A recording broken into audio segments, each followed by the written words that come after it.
Hello friends, so let's discuss our next chapter, fourth chapter of our Charak Chikitsa Asyan. We are continue on the way of you can say Charak whole Charak Sahita Uttarad. Okay, so already मैंने commitment किया है to complete और you can say to upload whole video of Charak Chikitsa Sthana. Okay, और you can से चरक संहिता उत्तरार्ध. तो उसी को कंटिन्यू करते हुए हमारा जो फोर्थ चैप्टर है चरक चिकित्सा स्थान का कॉलेज रक्तपित्त चिकित्सा अध्याय. ऑलरेडी थर्ड चैप्टर और यू कैन से प्रीवियस जो 3 चैप्टर है रसायन अध्याय, वाजीकरण अध्याय, ज्वर चिकित्सा अध्याय मैंने ऑलरेडी डिटेल में अपलोडेड किया है. ओके, डिटेल में मैंने A to Z you can say जो भी इंपॉर्टेंट पॉइंट्स है रिगार्डिंग दैट इंडिविजुअल चैप्टर मैंने मेंशन किया है एंड अपलोडेड किया अपने पर्टिकुलर चैनल में. तो यहाँ पे रक्तपित्त चिकित्सा अध्याय हम डिस्कस कर रहे हैं.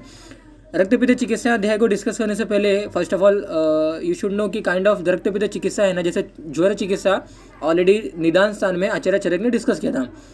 इन दैट सेम वे रक्तपित्त जो चिकित्सा है आचार्य चरक ने उन्होंने निदान स्थान में चरक संहिता आप उत्तरार्ध थर्ड ईयर में पढ़ रहे हो, चरक संहिता पूर्वार्ध ऑलरेडी आपने कंप्लीट किया है आपके सेकेंड ईयर में, जहाँ पे आपने काइंड ऑफ सूत्र स्थान, निदान स्थान, इंद्रिय स्थान, यू कैन से शारीरिक स्थान, विमान स्थान, बहुत सारे ऐसे स्थान आपने देखा होगा, पढ़ा होगा. तो उसी कंटिन्यू में ही निदान स्थान में आपने देखा होगा कि kind of around second chapter हमारा था पर्टिकुलर कॉलेज रक्तपित्त चिकित्सा अध्याय. तो वहाँ पे उन्होंने डेफिनेशन बताया था, कुछ प्रकार बताए थे. Okay, and along with that you can say जो साध्य असाध्यत्व रहती है वो पर्टिकुलर प्रकार की क्या होती है उन्होंने मेंशन किया था. तो थोड़े बहुत पॉइंट को हम यहाँ पे जो उन्होंने चरक संहिता निदान स्थान ने बताया था उसी को कुछ कंटिन्यू करके कुछ along with that we will discuss our this fourth chapter that is you can say Acharya चरक चरक संहिता चिकित्सा स्थान में फोर्थ चैप्टर कॉलेज रक्तपित्त चिकित्सा अध्याय. So let discuss the definition of first. Okay, definition हम फर्स्ट ऑफ ऑल देखते हैं रक्तपित्त चिकित्सा अध्याय की और रक्तपित्त की. तो रक्तपित्त की डेफिनेशन ऑलरेडी आचार्य चरक ने निदान स्थान में ऐसा कुछ श्लोक बताया था कि संसर्गात लोहित प्रदूषणात लोहित गंध वर्ण अनुविधानात च लोहित पित्तम इति अभिधीयते. ऐसा कुछ श्लोक बताया था कि संसर्गात मतलब you all know very well, already आपने पढ़ा है तो इसलिए मैं थोड़ा फास्ट जाऊँगा. ओके, और अगर आपको कहीं कंफ्यूज आएगा तो definitely you can ask me in comment box. तो रक्तपित्त मतलब क्या है? रक्तपित्त अल्टीमेटली मीनिंग जो ब्लीडिंग डिसऑर्डर होता है ना दैट इज कॉल्ड एज रक्तपित्त. नॉर्मली अगर कोरिलेट करें मॉडर्न से दैट इज कॉल्ड एज रक्तपित्त. कहीं से भी अगर ब्लड आ रहा है, एपिस्टासिस है या हेमेप्टासिस है या हेमेटेमेसिस है और यू कैन से मैरिना है और यू कैन से हिमिचूरिया है, already these are called as you can say रक्तपित्त. ओके, तो कहीं से भी ब्लीडिंग आ रहा है, किसी भी रूट से ब्लीडिंग आ रहा है, बाह्य स्रोत से आ रहा है और you can say kind of you can say कोई भी मार्क्स से आ रहा है. Okay, any marks from which the blood is coming that is called as रक्तपित्त और ब्लीडिंग डिसऑर्डर्स. ओके, तो जैसे मैंने आपको बताया कि एक कॉमन श्लोक ऑलरेडी आचार्य चरक ने पूर्वार्ध में निदान स्थान ने बताया है, संसर्गात लोहित प्रदूषणात लोहित गंध वर्ण अनुविधानात च पित्तम लोहित पित्तम इति अभिधीयते. ओके, ऐसा उन्होंने डेफिनेशन बताया था रक्तपित्त का. मतलब क्या हुआ, जब ये संप्राप्ति देखोगे ना आप क्लियर कट आपको मालूम चलेगा. फर्स्ट ऑफ ऑल यहाँ पे जो मीनिंग लिखा गया ये भी देख लेते हैं हम. जो मैंने अभी श्लोक बताया उसका मीनिंग बताऊंगा, डोंट वरी, बट डेफिनेटली ये श्लोक भी देख लेते हैं. महागदम महावीर्यम अग्निवत शीघ्रकारी च हेतु लक्षणवित शीघ्रम रक्तपित्तम उपचारे. बहुत ही इंपॉर्टेंट श्लोक है. जैसे मैंने संसर्गात लोहित प्रदूषणात लोहित गंध वर्ण अनुविधानात च पित्तम लोहित पित्तम अभिधीयते जो श्लोक बताया ना, इन दैट सेम वे ये श्लोक भी इंपॉर्टेंट है. तो महागदम महावीर्यम, गदम मतलब ये पर्टिकुलर व्याधि का एक पर्याय नाम है. किसी भी रोग या व्याधि को डिनोट करने के लिए हम गद ये टर्मिनोलॉजी देते हैं. तो महागदम रक्तपित्त महागद है, महाव्याधि है. महावीर्यम बहुत ही तेजवान है. ओके, अग्निवत अग्नि जैसे फैलती है, इन दैट सेम में ये ब्लीडिंग डिसऑर्डर पूरे बॉडी में फैलता है. हेतु लक्षण वित शीघ्रम, जो इसके लक्षण होते हैं ना वो भी बहुत ही जल्दी बॉडी के अंदर फैलते हैं. और एक जो लक्षण है what it produces you can से ओवर द बॉडी, डेफिनेटली वो भी क्या होता है जल्दी से जल्दी स्प्रेड होता है. तो उसी को हम क्या बोलते हैं, रक्तपित्त बोलते हैं. और इसकी जो ट्रीटमेंट है as earliest as possible as हमें इसकी करनी चाहिए. तो महागदम महावीर्यम अग्निवत शीघ्रकारी च हेतु लक्षण वित शीघ्रम रक्तपित्तम उपचार है. ओके, तो अभी देखते हैं काइंड ऑफ संप्राप्ति देखते हैं. इटियोलॉजिकल फैक्टर्स वगैरह आपने चरक संहिता में देखा होगा, आई होप आपने देखा होगा. यही ज़्यादा कुछ नहीं रहता. अगर ऑलरेडी थर्ड ईयर में आपको क्या पूछा हुआ रहता है, मेन चीज़ आपको काइंड ऑफ चिकित्सा पूछी रहती है, किसी भी व्याधि की चिकित्सा क्या है वो पूछा रहता है. ओके, फर्स्ट ऑफ ऑल ये इटियोलॉजिकल फैक्टर वगैरह भी जस्ट एक इन शॉर्ट बोल देता हूँ मैं कि जितने भी तीक्ष्ण आहार विहार होते हैं ना काइंड ऑफ यू कैन से बहुत सारे हैं. जैसे कि बहुत सारे कटु रसात्मक, लवण रसात्मक, तिक्त रसात्मक जो आहार द्रव्य है उनका कंजम्पशन मोर एंड मोर करना। ओके, आतप का सेवन करना, बहुत सारे खट्टे चीज़ें हैं, और एक से डेयरी जो प्रोडक्ट होते हैं, दही है, कर्ड है, और एक से चीज़ है, तो ये सभी का कंजम्पशन मोर एंड मोर करने की वजह से क्या होता है, यू से पित्त की वृद्धि हो जाती है और एक से पित्त प्रकोपित हो जाता है। और ये आपको पता है आश्रय मार्ग के भाव से आपने ऑलरेडी पढ़ा होगा। ओके, और अगर नहीं पढ़ा तो definitely you can go to the video, आश्रय भाव मैंने ऑलरेडी बनाया है। तो वहाँ पे मैंने आपको बताया था कि जो रक्त वह स्रोतस होता है ना, उस रक्त वह स्रोतस में पित्त दोष क्या होता है, रिसाइड होता है। ओके, पित्त दोष क्या होता है, रक्त धातु में रिसाइड करता है। तो जब पित्त की दुष्टि होती है ना, इट लीड्स टू द दुष्टि ऑफ यू कैन से रक्त वह स्रोतस और रक्त। तो रक्त की दुष्टि पित्त की जैसी होती है, और यू कैन से पर्टिकुलर जो भी श्लोक मैंने आपको बताया ना, संसर्गात लोहित प्रदूषणात् लोहित गंध वर्ण अनुविधानात् च लोहित पित्तम इत्यादि दिए थे।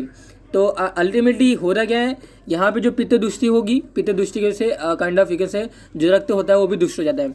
तो आप देख सकते हो पित्तवर्धक निदान का सेवन करने से पित्त प्रकोप हो जाता है, रक्त दुष्टि बाय प्रकोपित पित्त हो जाती है, दूषित रक्त का स्त्राव होता है, और अधो मार्ग या उभय मार्ग कोई भी मार्ग से जब ब्लीडिंग आती है, okay, that is called as a rakta pitta.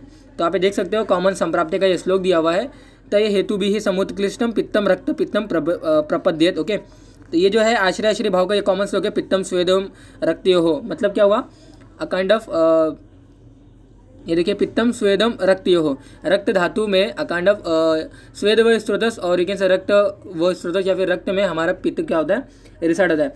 तो जो मैंने आपको श्लोक बताया, संसर्गात लोहित प्रदूषणात् लोहित गंध वर्ण अनुविधानात् च पित्तम लोहित अभिधीयते। तो लोहित पित्तम या फिर एक रक्त पित्त, शोणित पित्त, वॉट एवर एक सिनोनिम से हमारा ये। तो रक्त के साथ मिल जाने से रक्त को दूषित कर देने से ये जो पर्टिकुलर हमारा पित्त है ना, रक्त को दूषित कर देता है, रक्त के गंध और वर्ण के सदृश इसका क्या होता है, गंध हो जाता है, किसका, पित्त का। और पर्टिकुलर गंध तथा वर्ण हो जाने से इस व्याधि को हम क्या बोलते हैं, रक्त पित्त बोलते हैं। ओके, तो आई होप आपको डेफिनेशन क्लियर कट हुआ रहेगा कि पित्त की जो पर्टिकुलर जो अपीयरेंस है, पित्त का जो वर्ण है, स्वरूप है, that is get similar with our रक्ता। Okay, because a kind of you can say रक्त के साथ मिल जाने से पित्त हमारा रक्त के साथ मिल जाता है, रक्त को दूषित कर देने की वजह से जो रक्त का गंध और वर्ण होता है ना, वो पित्त को प्राप्त हो जाता है, और उस यू कैन से रक्त के गंध और वर्ण प्राप्त हुए पित्त को हम क्या बोलते हैं, रक्त पित्त बोलते हैं। ओके, तो ये जो रक्त पित्त रहेगा ये क्या करता है, अल्टीमेटली पूरे बॉडी में स्प्रेड होता है, वॉल्यूम अपना बढ़ाएगा। और वॉल्यूम कैसे बढ़ाएगा, तस्य उष्मणाम द्रवो धातु धातु धातु प्रसुच्यते। मतलब क्या हुआ, काइंड ऑफ ये जो विशेडेड जो रक्त है ना पूरे बॉडी में स्प्रेड करेगा, बहुत ही ज़्यादा पित्त जो है, you all know very well कि पित्त रक्त जो है हमारा ये अनुष्ण गुण का है, मतलब नाइदर इट इज उष्ण नाइदर इट इज शीत गुण, दोनों ही गुण का है, शीत और उष्ण दोनों गुण का है। लेकिन अल्टीमेटली पित्त कौन सा है, पित्त उष्ण गुणात्मक है। जब पित्त की वृद्धि होगी तो उष्ण गुणात्मक क्या होता है, बढ़ जाता है। ओके, तो उष्ण गुण रक्त में उष्ण गुणात्मक जो गुण है वो बढ़ जाने की वजह से जब वो पूरे बॉडी में स्प्रेड करता है ना, तो जितने भी धातुज हैं, धातुओं का विलयन होता है इस पर्टिकुलर रक्त में, and that result in to you can say जो अमाउंट है ब्लड का, ऐसा हाइपोथेटिकली कंसिडर किया गया, जो अमाउंट है ब्लड का वो बढ़ जाता है, और बढ़ जाने की वजह से एक ब्लड प्रेशर बढ़ जाएगा, that result in you can say a kind of squeezing और you can say blood from any route. Okay, तो तस्य उष्मणाम द्रवो धातु धातु धातु प्रसिचित, आप देख सकते हो उष्मणा की वजह से जो धातु होते हैं उनका द्रव रूप उनको प्राप्त हो जाता है, और ये क्या करते हैं, जो रक्त की जो क्वांटिटी होती है ना इसमें इनका वृद्धि करती है। ओके, तो रक्त की उष्मणा बढ़ जाने की वजह से ड्यूरिंग फ्लो वो धातुओं को द्रवीभूत कर देता है, उसकी क्वांटिटी को बढ़ा देता है, जो पहले यू कैन से आप देख सकते हो अधिक हो जाता है, पहले से वो अधिक गच्छित हो जाता है। ओके, अधिष्ठान की अगर बात करें कि रक्त धातु का मूल स्थान रक्त पित्त के अधिष्ठान है, आप देख सकते हो जो रक्त धातु का मूल स्थान है वही रक्त पित्त का अधिष्ठान है। रक्तवाहनम स्रोतसाम यकृत मूलम प्लीहाश्य, पित्त बढ़ने के कारण वह रक्तवाही स्रोतस में प्रवेश कर रक्त पित्त होता है। ओके, मैंने ऑलरेडी आपको बताया, जैसे कि पूरा आपको मैंने संप्राप्ति बताई। ओके, तो प्रकार फर्स्ट ऑफ ऑल देखते हैं, चिकित्सा तो हम देखेंगे लेकिन फर्स्ट ऑफ ऑल प्रकार देखते हैं, टाइप 1 देखते हैं। First on the basis of दोषा, नॉट डिस्कस इन पूर्वाध चिकित्सा और ये कैसे पूर्वाध चरक संहिता। ओके, तो ये न्यू टाइप हमारे आचार्य चरक ने चरक चिकित्सा स्थान में मेंशन किया उन्होंने। आप देख सकते हो कफ प्रधान रक्तपित्त, वात प्रधान रक्तपित्त, पित्त प्रधान रक्तपित्त और ये कैसे वातज रक्तपित्त, पित्तज रक्तपित्त, कफज रक्तपित्त, द्विदोषज रक्तपित्त और सन्निपातक रक्तपित्त। तो इनमें अगर साध्य असाध्यत्व की अगर बात करें तो 2 दोषों के लक्षण वाला द्विदोषज रक्तपित्त होता है, 3 दोषों के लक्षण वाला सन्निपातज होता है, और 1 दोष के लक्षण वाला रहेगा that is called as our you can say kind of एक दोषज रक्तपित्त। ओके, तो ऑलरेडी आपने काइंड ऑफ फर्स्ट ईयर में आपने सेकेंड ईयर में आपने देखा होगा कि जो भी कुछ अलग अलग जो लक्षण होता है ना, ओके, जैसे कि वात प्रधान रक्त होगा तो उसमें यू कैन से फेनिल होता है, और लिटिल अमाउंट ऑफ जो रक्त होगा बाहर आएगा कोई भी रूट से, यू कैन से अधो मार्ग से या फिर यू कैन से जो ऊर्ध्व मार्ग है, दोनों रूट से आ भी सकता है, ऊपर के मार्ग से भी नीचे के मार्ग से भी आ सकता है, बट डेफिनेटली जो अपीयरेंस होगा, जो गुण होगा उस पर्टिकुलर रक्त का वो अलग अलग होता है डिपेंडिंग ऑन द दोष प्रिडोमिनेंस।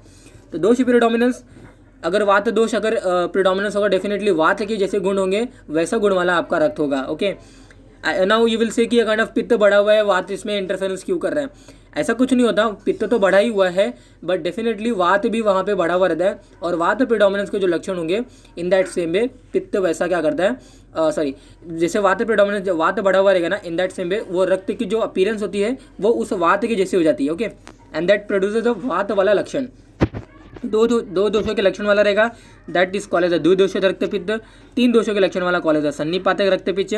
साध्य असाध्यत्व यानी पैथोजेनिसिटी अगर बात करें काइंड ऑफ दिस टाइप्स की, तो डेफिनेटली एक दोषानुगम साध्यम द्विदोषम याप्य उच्यते, यत् त्रिदोषम असाध्यम तत् मंद अग्नि अतिवेगवत। ओके, तो आप देख सकते हो एक दोषानुगम साध्यम द्विदोषम याप्य उच्यते तत् यत् त्रिदोषम असाध्यम, तो सन्निपातिक वाला असाध्य होगा, एक दोषज वाला साध्य होगा, द्विदोषज वाला याप्य होगा। ओके, याप्य मतलब नॉट इजीली ट्रीटेबल है but definitely it can be treatable. एक दोषज रक्तपित्त साध्य होगा, द्विदोषज रक्तपित्त याप्य होगा।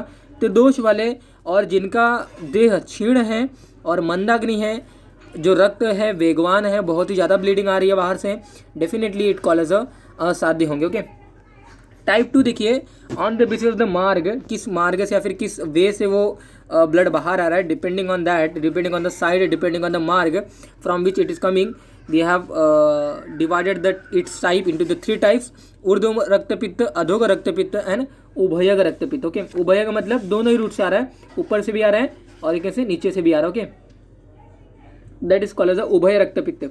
तो ऊर्ध्व रक्तपित्त above 7 orifice, 7 orifice, you can say opening of your nasal opening, 2 opening of your ear, 2 opening of your eye, okay, and 1 for mouth। तो अगर ये 7 ओपनिंग से आता है दैट इज कॉल्ड एज ऊर्ध्व रक्तपित्त, और ये साध होता है। साध्य का रीजन ऑलरेडी आचार्य चरक ने अपने चरक संहिता सूत्र स्थान निदान स्थान में उन्होंने मेंशन किया था कि ऊर्ध्व मार्ग से आया हुआ जो रक्त होता है ना, या फिर जो रक्तपित्त वाला जो रक्त है, डेफिनेटली वो साध्य इसीलिए है क्योंकि ये देखिए अब 7 और 5 से जो आता है, क्योंकि आपने ऐसा श्लोक देखा होगा कि तत्र यत ऊर्ध्व भागम तत् साध्यम। ओके, विरेचन उपक्रमणित्वात् बाह्य औषधित्वात् च, मीन्स क्या हुआ कि ऊर्ध्व मार्ग से अगर कोई काइंड ऑफ ब्लीडिंग आती है, ओके, ऊर्ध्व मार्ग से अगर कोई ब्लीडिंग आती है तो उसको हमें विरेचन देके ठीक करना है। अगर अधो मार्ग से कोई ब्लीडिंग आती है उसको हम वमन देके ठीक करना है। नाउ पित्त बढ़ा हुआ है, पित्त हम विरेचन के थ्रू ठीक करते हैं, यानी कि पित्त की लाइन ऑफ ट्रीटमेंट क्या है, अ काइंड ऑफ विरेचन है, एंड दैट्स वाई विरेचन करने के लिए बहुत सारे दवाएं, बहुत सारे मेडिसिन हमारे पास अवेलेबल हैं। ओके, बहुत सारे मेडिसिन हमारे पास क्या है, अवेलेबल है, एंड दैट्स वाई ऊपर मार्ग से अगर कोई यू कैन से रक्तपित्त या फिर रक्तपित्त वाला रक्त अगर बाहर आता है तो we can definitely do the विरेचना, because we have a lots of medicine, we have a lots of drug to induce the विरेचना, क्योंकि पित्त का लाइन ऑफ ट्रीटमेंट ही विरेचन है, दैट्स वाई ये क्या है, साध्य होता है। ऐसे बहुत सारे टाइम में क्वेश्चन आता है कि वाई इट इज़ साध्य and why you can say kind of जो अधोग रक्तपित्त साध्य क्यों नहीं होता है, क्योंकि अधोग रक्तपित्त साध्य इसलिए नहीं क्योंकि जब नीचे से ब्लीडिंग हो रही है तो नीचे से हम विरेचन दे नहीं सकते हैं, तो पित्त का जो लाइन ऑफ ट्रीटमेंट है वो विरेचन है, और विरेचन ना देते हुए हम अगर वमन देंगे तो डेफिनेटली ऐसे यू कैन से इंड्यूस करने वाले ऐसे जो ड्रग होंगे बहुत ही कम है। ओके, तो यद अधोभागम तद याप्यम वमन उपक्रमणित्वात् औषध यू कैन से वमन उपक्रमणित्वात् अल्प औषधत्वात् च। ओके, ऐसे यू कैन से पित्त विरेचन के थ्रू जाने वाला उसकी लाइन ऑफ ट्रीटमेंट विरेचन है, but we are inducing the वमन, then the you can say पित्त को विरेचन के थ्रू ना इंड्यूस करके वमन को अगर बाहर, पित्त को बढ़े हुए पित्त को अगर वमन के थ्रू बाहर निकालना है तो डेफिनेटली थोड़ा सा पॉसिबल नहीं है, और उसके लिए जो मेडिसिन है बहुत ही रेयर है। तो अधोगामी रीजन से आया रक्तपित्त अधोग रक्तपित्त होता है। ओके, और कष्ट साध होता है, दोनों मार्ग से आता है, दैट इज कॉल्ड असाध्य। संपूर्ण छिद्रों से आया हुआ रक्तपित्त मनुष्य को शीघ्र क्या करता है, फिनिश कर देता है। ओके, ये देखिए रक्तपित्त की असाध्यत्व, यू कैन से असाध्यत्व वगैरह कैसे हम डिसाइड करते हैं। तो मैंने ऑलरेडी आपको बताया कि अगर ऊर्ध्व मार्ग से आएगा तो साध्य, अधो मार्ग से आएगा तो याप्य, और अगर बही मार्ग या फिर सभी स्रोतों से जितने भी रोमकूप हैं, जितने भी यू कैन से स्वेट ग्लैंड्स की ओपनिंग है, उसके रूट से आएगा तो डेफिनेटली वो असाध्य होता है। ओके, रक्तपित्त की साध्यता हम किसके ऊपर डिपेंड करते हैं, तो एक मार्ग से अगर आता है, दोनों मार्ग से नहीं आ रहा है, ऊपर से या फिर यू कैन से बिलो ओरोफाई से आ रहा है, डेफिनेटली वो ठीक हो सकता है। रोगी बलवान है, न अति वेगवत, ज़्यादा फास्ट नहीं है। ओके, नूतन रक्तपित्त है और सुखकर काल में हुआ है, यानी कि पित्त प्रकोपित वाला जो काल है हमारा, अकाइंड ऑफ जो शरद ऋतु है, उस ऋतु में नहीं होके अकाइंड ऑफ दूसरे ऋतु है, जितने भी अकाइंड ऑफ वसंत ऋतु है, शिशिर ऋतु है, इस ऋतु में अगर ये रक्तपित्त अगर होता है तो डेफिनेटली क्या होगा, वो इजिली ट्रीट हो जाएगा आपका रक्तपित्त। अदरवाइज थोड़ा सा डिफिकल्ट होगा। एक मार्ग बलवतम न अतिवेगम नव उत्थितम रक्तपित्तम सुखे काले साध्यम स्यात् नहीं उपद्रवम, कोई कॉम्प्लिकेशन नहीं है अलॉन्ग विद दिस रक्तपित्त, डेफिनेटली वो वाला जो रक्तपित्त होगा it can be easily treatable. Okay, तो ऊपर के मार्गों से निकलने वाला रक्तपित्त में कफ का संबंध होता है, अधो मार्ग से निकलने वाले रक्तपित्त में वात का संबंध होता है। दोनों दोषों के संसर्ग होने पर दोनों ही मार्गों से आपको क्या मिलेगा, रक्त बाहर निकलता हुआ दिखाई देगा। ओके, नाउ जैसे कि अभी हमने देखा कि यहाँ पे कफ का संबंध है, वात का संबंध है, तो हमने पित्त प्रधान रक्तपित्त क्यों नहीं बोला और पित्त का संसर्ग यहाँ पे हमने क्यों नहीं बोला। तो फर्स्ट ऑफ ऑल मैंने आपको संप्राप्ति बता ही दिया कि जो रक्तपित्त हो रहा है ये पित्त की वजह से ही हो रहा है। ओके, तो रक्तपित्त पित्त प्रधान ही रहता है। एक बार दूषित हो जाने के बाद, दैट इज रक्तपित्त होने के बाद, इफ रक्त कोई भी मार्ग से निकल रहा है उसमें वात और कफ का संसर्ग डेफिनेटली रहेगा ही रहेगा। ओके, पित्त स्वभावतः अधोगामी होता है, rare to develop without what. Okay, and that's why पित्त प्रधान रक्तपित्त नहीं होता। ओके, आई होप आपको अंडरस्टैंड हुआ रहेगा ये। ऊर्ध्व मार्ग से निकलने वाले रक्तपित्त का कारण स्निग्ध या उष्ण आहार विहार होता है। अधोग रक्तपित्त निकलने वाले रक्तपित्त का जो इटोलॉजिकल जो फैक्टर होता है वो उष्ण रुक्ष आहार विहार होते हैं। ओके, जिसकी वजह से वात प्रकोपित हो जाता है, तो वॉट अलॉन्ग विद दैट जो पित्त होता है they get vitiated and that leads to the अधोग रक्तपित्त। और यहाँ पे स्निग्धता अलॉन्ग विद दैट उष्ण आहार विहार दैट लीड्स टू द ऊर्ध्व मार्ग। ओके, वाला रक्तपित्त। चिकित्सा कर्म अगर देखें, मेनली जो चिकित्सा कर्म जो हमारा रक्तपित्त का रहता है, आप देख सकते हो, अक्षीण बल मांसस्य रक्तपित्त यत अश्नतः तत् दोषम उत्क्लिष्टम न आदौ स्तंभनम अर्हति। बहुत ही ब्यूटीफुल श्लोक है ये। अक्षीण बल मांसस्य रक्तपित्तम यत अश्नतः, मतलब जिस व्यक्ति को रक्तपित्त हो रहा है वो नॉर्मली अपने आहार विहार ले रहा है, नॉर्मली वो अपना डाइट ले सकता है, उसको कोई डिफिकल्टी नहीं है, उसकी बल में भी कोई कमी नहीं आई है। ओके, और काइंड ऑफ उसके जो दोष है वो उत्कृष्ट अवस्था में है, तो डेफिनेटली ये वाले रक्तपित्त वाले बंदे को we should not give a rakta stambhan aushadhi. Okay, I will repeat the same thing कि पर्टिकुलर पर्सन का बल कम नहीं हुआ है। ओके, और यू कैन से जो पर्सन है इजीली अपने भोजन ले पा रहा है, इजीली उसकी एक्टिविटी को नॉर्मल कर ले रहा है, और जो दोष है उत्क्लिष्ट अवस्था में है। Okay, they are you can say उत्कृष्ट स्टेज इसमें है, तो definitely at that stage you will not stop that रक्त। Okay, you will not prescribe, you will not give any रक्त स्तंभक औषधि टू दैट पर्सन, बिकॉज दोष उत्कृष्ट अवस्था में है, तो वो दोषों को बाहर निकलना by that bleeding it should be happen. Okay, you should not stop that bleeding and you have to बाह्यात दिस श्लोक। अक्षीण बल मांसस्य रक्तपित्त यद अश्नतः मतलब भोजन लेने वाला। ओके, तद दोषम उत्कृष्टम न आदौ स्तंभनम अर्हति। ओके, तो जिसको रक्तपित्त के एक दो वेग से कुछ इफेक्ट नहीं हुआ है, बल मांस क्षीण नहीं हुआ है, ऐसे रक्तपित्त के रोगियों को दोषित दुष्ट वे उभड़े हुए रक्त को चिकित्सा के प्रारंभ में रोकने का प्रयास नहीं करना चाहिए। ओके, न आदौ स्तंभनम अर्हति, प्रारंभ में रोकने से अनेक प्रकार का रक्त दुष्टि के विकार होते हैं, प्लीहावृद्धि, प्लीहावर्धम, स्प्लेनोमेगाली, कोट मंडल, एकुष्ठ व्याधि ऐसे भी हो सकते हैं, ऐसे भी कॉम्प्लिकेशन हमारे रक्तपित्त के, and that's why you should not stop the bleeding. Okay, तो स्तंभन निषेध, why bleeding should not stop initially, मैंने आपको ये रीज़न बताया। रक्तपिंडन में लंघन देखिए, फर्स्ट ऑफ ऑल अभी हम ट्रीटमेंट देख रहे हैं, हमने बोल दिया कि रक्तपित्त वाला जो रक्त है वो निकलने देना है, रोकना नहीं है। अगर पर्सन का कम नहीं हुआ है और यू कैन से इजीली वो अपनी एक्टिविटी डेली एक्टिविटी कर पा रहा है, okay, then we will not stop their bleeding. Now next step is लंघना, we have to give the लंघना to that person.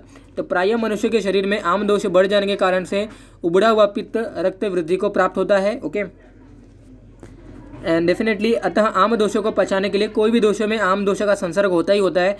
And that's why you have to लंघना, you have to give the लंघना to the patient.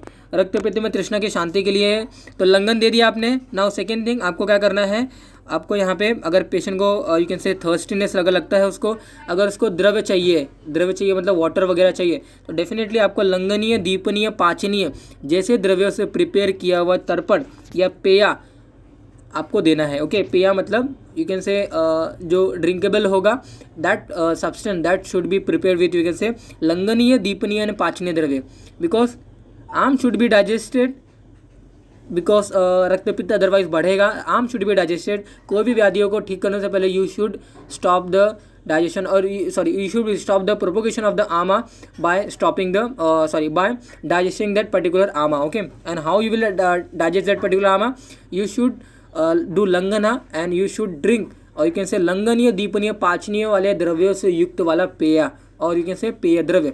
तो तर्पण and पेय का उपयोग करना चाहिए। And depending on the condition you will give the this पेय पदार्थ, हॉट देना है, लुकॉम देना है या फिर ठंडा देना है। ओके रक्तपित्त का कारण का विचार कर लंघन एंड तर्पण का प्रयोग करना चाहिए। ओके तृष्णा की शांति के लिए षडंग पानी जो दोगे आप, बिना शुंठी वाला होना चाहिए। ओके बिना शुंठी वाला षडंग पानी हमने ज्वर चिकित्सा में देखा, बिना विदाउट शुंठी वाला जो आपको देना है वो आप यहाँ पे दोगे। ओके बिना शुंठी वाला षडंग पानी you will give in this particular condition. Okay अपने रक्तपित्त में आपको क्या करोगे, बिना शुंठी वाला आपने देखा मुस्तक, पर्पट, उशीर, चंदन, उदिच्य, नागरही। तो चंदन, मुस्ता, पर्पट, उशीर, चंदन, उदिच्य मतलब ये हमारा सुगंध वाला। तो ये पांचों द्रव्य को आपको बना के यू कैन से तिक्त रसात्मक वाले द्रव्य को देना है। यू विल नॉट गिव अ कषाय रसात्मक द्रव्य। ओके यू शुड रिमेंबर कि कषाय रसात्मक वाले जो द्रव्य होते हैं ये काइंड ऑफ स्तंभन करते हैं, आम को डाइजेशन नहीं करते हैं, ये स्तंभन करते हैं।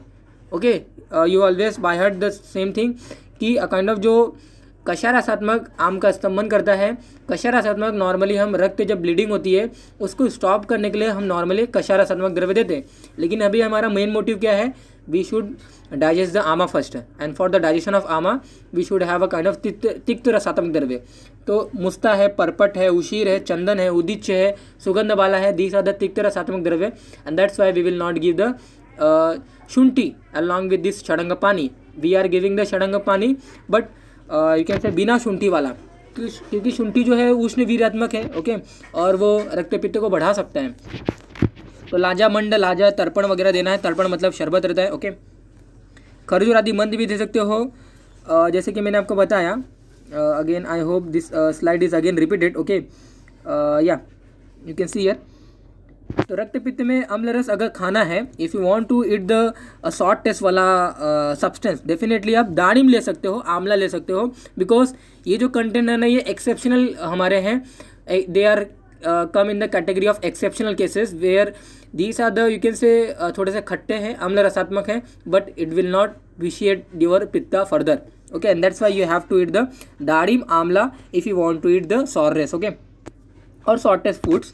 रक्तपित्त में आहार द्रव्य कौन कौन से दोगे, अन्न में देखिए शाली चावल, सच्ची चावल आपको देना है। यूश में मुद्ग, यूश में मशहूर, चना वगैरह आप दे सकते हो। शाक वर्ग में व्हाट दे कंज्यूम रेगुलरली उनको देने के लिए हम बोल सकते हैं। ओके तो डेफिनेटली आप आम को डाइजेस्ट करने के लिए लंघन वगैरह दिया, तो लंघन देने के बाद तुरंत हम शाक वर्ग पे आ गए, तुरंत हम आहार द्रव्य पे आ गए, ऐसा नहीं होना चाहिए। थोड़ा सा अपने आप को गैप करिए। जो आपको थोड़ी सी एक डेली एक्टिविटी है, जो डेली डाइट है, you should stop your daily activity.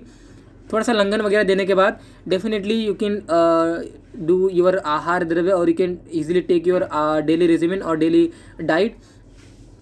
but at least 1 to 2 day 2 to 3 day you should not eat anything. Okay you should not you should not take any diet. Okay तो रक्तपित्त में पिपासा आने पर आपको जल देना है, निदान परिवर्जन अनिवार्य करना है। पेशेंट को ऑलरेडी बोलना है कि you should not eat any spicy foods और यू कैन से एनी कटू, एनी उष्ण, एनी अम्ल रसात्मक food. Okay because it can vitiate your रक्तपित्ता further. Okay and that's why निदान परिवर्जन पेशेंट को अनिवार्य करना है। कफ अनुगे यूज शाकम दद्यात वातानुगम रसम। तो कफ का अनुबंध रहने पर आपको यूष और शाक देना है, वात का अनुबंध होने पर आपको मांस रस देना है। तो वात का अनुबंध कहाँ पे होता है? अधोग रक्तपित्त में होता है, और ऊर्ध्वग रक्तपित्त में आपको यूष और शाक देना है। ओके, आई होप आपको क्लियर हुआ रहेगा। यहाँ पे कफ अनुगे यूष शाकम, दद्यात वात अनुगे मांस रसम। ओके, तो रक्तपित्त में संशोधन हमें कब देना है ना? इतनी सारी एक्टिविटी कर लिया पेशेंट ने, अब बोलेगा कि मैंने लंघन ले लिया, मतलब but first of all kind of मैंने जितने भी बोला आपने मैंने वो सब कर लिया ना, still it is not treatable, और you can say still it is not treat. तो definitely we have to go the रक्तपित्त संशोधन कर्म। तो जिस रक्तपित्त में रोगी का बल मांस क्षीण नहीं हुआ है, अभी तक शरीर में अभी भी अधिक दोष हैं, दोष उभरे हुए हैं, और ऊर्ध्व रक्तपित्त और एक से कोई भी रक्तपित्त ठीक नहीं हुआ है, ऊर्ध्व रक्तपित्त में विरेचन और अधोगामी में वमन का प्रयोग हमें वहाँ पे कर सकते हैं। ओके, वी कैन डू संशोधन here if patient not feels you can say comfortable with you can say obeying this above rule, then we can directly go to the संशोधन कर्म। ओके, तो शोधन करने के बाद यदि ऊर्ध्व रक्तपित्त है तो फर्स्ट सर्पण देना है। शोधन करने के बाद अगर अधो रक्तपित्त है तो we have to give the यवागु टू द पेशेंट। यवागु क्या है? तर्पण मतलब शरबत होता है, यवागु मतलब काइंड ऑफ आप राइस प्रिपेयर करोगे तो राइस में आपको शुंठी डाल दोगे, राइस में आप पिपली डाल दोगे, राइस में आप पंचकोल डाल दोगे, राइस में आप हिंगवाशक चूर्ण डाल दोगे, राइस में अलग अलग मेडिकेटेड घृत भी डाल सकते हो। तो ये वाला जो प्रिपेयर किया हुआ जो चावल होगा ना, दैट इज कॉल्ड यवागु। ओके, तो अधोग रक्तपित्त के कंडीशन में शोधन करने के बाद आप यवागु दोगे, और शोधन करने के बाद ऊर्ध्व रक्तपित्त की कंडीशन में आप तर्पण दोगे। बट इफ वायु बहुत ज़्यादा बलवान है तो मांस रस का सेवन यहाँ पे हम कर सकते हैं और पेशेंट को हमें बोल सकते हैं। ओके, तो रक्तपित्त में संशमरी चिकित्सा, ये देखिए जो संशोधन के लिए लायक नहीं है ना, अभी यहाँ पे अभी मैंने बोला कि जिसका रक्तपित्त ठीक नहीं हुआ है वो डायरेक्टली संशोधन ले सकते हैं, लेकिन संशोधन करने के लिए जो क्राइटेरिया है, जो कंडीशन है, it should be apply there कि पेशेंट का बल छीड़ नहीं हुआ है। ओके, अभी भी दोष उत्क्लिशित अवस्था में, then we go to the संशोधन, otherwise we have to go the you can say संशमरी चिकित्सा। तो संशमरी चिकित्सा मतलब क्या हुआ? जहाँ पे हम अलग अलग डिकॉक्शन का यूज़ करने वाले हैं। ओके, आप देख सकते हो अट रुष्कादि क्वात यहाँ पे हम लेंगे, पद्मकादि क्वात है, उशिरादि चूर्ण है, केरातिक्तादि चूर्ण है। तो अलग अलग ये देखिए अट रुष्कादि क्वात में डिकॉक्शन जो रहेगा ये आपका, उसमें शुगर या फिर शक्कर, मधु वगैरह मिलाकर श्वास कास और रक्तपित्त, ये अगर रक्तपित्त अलॉन्ग विद दैट श्वास कास रहेगा, वी कैन गिव द अट रुष्कादि क्वात। ओके, पद्मकादि क्वात, उशिरादि चूर्ण आप दे सकते हो, चूर्ण में चावल का पानी वगैरह मिलाकर चीनी आपको यहाँ पे डिजोल्व करना है। और तमक श्वास है, पेशेंट को प्यास है, दाह है, at that condition we will give the उशिरादि चूर्ण तो पेशेंट। ओके, किरातिक चूर्ण वगैरह भी हम दे सकते हैं। हाउ नो वात इज प्रेजेंट इन द रक्तपित्त और नॉट? ओके, आप ये देख सकते हो वात अभी है कि नहीं है, इसको हम कैसे फाइंड आउट करेंगे? तो अनेक प्रकार के कषायों के प्रयोग से जठर अग्नि तीव्र हो जाने पर, कफ का क्षीण हो जाने पर भी यदि रक्तपित्त शांत ना हो, वात का अनुबंध हमें उससे क्या करना चाहिए? समझना चाहिए। तो इन दैट कंडीशन आपको गोट मिल्क पंचगुने जल में पकाकर वो दूध को लेने के लिए बोलना है पेशेंट को। दूध में काइंड ऑफ शुगर और हनी वगैरह मिलाकर पेशेंट को लेने के लिए बोलना है। किसके दूध की बात कर रहा हूँ मैं? I am talking about goat's milk. Okay, द्राक्षादि योग देखिए, मुनक्का जो हमारे रखते हैं, जो द्राक्षा जो रहता है उसको क्या करना है? दुग्ध में पकाना है, वो वाला जो दुग्ध होगा you have to give the patient. Okay, या फिर सोट के कल्क जो रहते हैं that we have to prepare with the milk. Okay, medicated आप दुग्ध को ले रहे हो, यहाँ पे आपने यहाँ पे गोट्स मिल्क भी लिया, नॉर्मल मिल्क भी आप ले सकते हो, नो वरी। द्राक्षा आदि योग मतलब द्राक्षा मिला के जो दूध है, सूट के कल्क से मिलाया हुआ जो दूध है, गोक्षुर के कल्क से मिलाया हुआ जो दूध है, definitely you can take depending on the condition, depending on the, अगर जठर अग्नि बढ़ानी है तो ये वाला लोगे, kind of you can say tasty वगैरह के लिए बनानी है, अरुचि वगैरह जो अगर हुआ है तो definitely you can use the मुनक्का वाला यूज़। अगर आपको यू कैन से यूरिनरी इन्फेक्शन है, यूरिनरी ट्रैक इन्फेक्शन है, definitely you can use the gokshura वाला यू कैन से मेडिकेटेड दुग्ध। ओके, तो जीवक ऋषभक के कल्क से पकाए हुए जो गोघृत है और दूध में ये सभी आप यहाँ पे भी यूज़ कर सकते हो। ओके, ये देखिए next, go to the next slide. So we are on the way of the completion of our slide. Okay, don't worry. तो ये देखिए मूत्र मार्गगत रक्तपित्त में अगर आपको यानी कि हिमचूरिया है तो शतावरी क्षीर आपको देना है, शतावरी गोक्षुर और दूध वगैरह मिलाकर आपको प्रिपेयर करना है and give to the patient. गुद मार्गगत अगर रक्तपित्त है, ओके, तो मेलिना बोलते हैं हम, जहाँ पे फीसेस वगैरह जब मिक्स हो जाता है with you can say blood, that is called as melena. तो मोचरस के कल्क से पकाए हुए गोदुग्ध के प्रयोग करना है आपको, या फिर वटप्ररोह, सिंपल ही है, इजीली आपको मिल सकता है। वटप्ररोह मतलब जो प्रॉपरूट होते हैं ना, प्रॉपरूट होते हैं ना, काइंड ऑफ जो बनैन ट्री रहता है, या फिर जो बरगद के जो पेड़ वगैरह रहते हैं, जो उनके जो निकलते हैं ना वटप्ररोह, और यू कैन से प्रॉपरूट, definitely you have to boil that vatapraroha into the milk and give the patient to that milk for the गुदमार्गगत रक्तपित्त। वासाघृत का भी यूज़ कर सकते हो। ओके, वासाघृत कैसे बनाना है वो अलग अलग आपकी कंडीशन, आपको पता होगा कि क्वाथ वगैरह बनाना है, क्वाथ शाखा पत्ती मूल वगैरह वासा का लेने के बाद वासा के शाखा पत्ती मूल लेना है, क्वाथ बनाना है। क्वाथ में आपको काइंड ऑफ ये देखिए कल्क वगैरह मिलाकर, उसमें हनी वगैरह मिलाकर डेफिनेटली आपको क्या करना है, वासाघृत बनाना है। I will not you can say explain the वासाघृत मेथड, बट डेफिनेटली वासाघृत आप ले सकते हो। शतावरी आदि घृत का भी कास है, ज्वर है, आना है, विबंध है, अलॉन्ग विद द रक्तपित्त, definitely we can use the शतावरी आदि घृत ऑल्स वेल। ओके, पंचमूल घृत भी ले सकते हो। एंड रासागत रक्त में, नासागत रक्त में जहाँ पे इपेस्टासिस हो रहा है, नासा से कोई ब्लीडिंग आ रही है, तो at that condition you have to use the अटर उष्कादी, जो क्वाथ आपने देखा ना, उसी का क्या करना है, अवपीड़न नश्य करना है। यानी कि 1 to 2 ड्रॉप ऑफ अटर उष्कादी क्वाथ you have to put into the both nasal openings. Okay, तो इनिशियली उसे बंद करने का प्रयास नहीं करना चाहिए, जैसे मैंने आपको बताया कि न आदौ स्तंभनम अर्हति, जब दोष दुष्ट निकल जाए तब उसे रोकने के लिए रक्तपित्त नाशक आप यूज़ यहाँ पे कर सकते हो, जैसे कि अटर उष्कादी क्वाथ आपको यहाँ पे नासिका रक्त में आप डाल सकते हो, नासिका छिद्र में आप डाल सकते हो। ओके, दूषित रक्त रोकने से प्रतिशाय शिरो रोग, नासिका में पुय युक्त रक्त का स्त्राव हो सकता है। ओके, रक्त ये देखिए काइंड ऑफ रक्त कफ अनुबंध होने पर क्षार का प्रयोग करना है हमें। ओके, रक्त कफ अनुबंध होने पर क्षार का प्रयोग करना है।